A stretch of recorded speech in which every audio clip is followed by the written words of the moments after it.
بسم اللہ الرحمن الرحیم۔ السلام علیکم دوستو، آج آپ کو قرآن پاک کی کچھ آیات کا ترجمہ بتاؤں گا، اردو ترجمہ کے ساتھ۔ ویڈیو کو پورا دیکھنا۔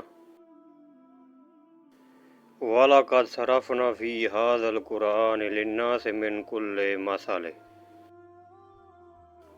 ترجمہ: اور ہم نے لوگوں کے فائدے کے لیے اس قرآن میں طرح طرح سے ہر قسم کے مضامین بیان کیے ہیں۔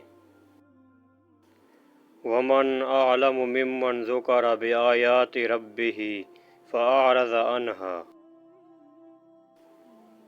ترجمہ: اور اس شخص سے بڑھ کر ظالم کون ہوگا جسے اس کے رب کی آیتوں کے حوالے سے نصیحت کی جائے تو وہ ان سے منہ موڑ لے۔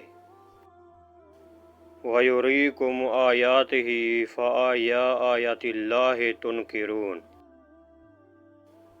اور اللہ تمہیں اپنی نشانیاں دکھا رہا ہے، پھر تم اللہ کی کن کن نشانیوں کا انکار کرو گے۔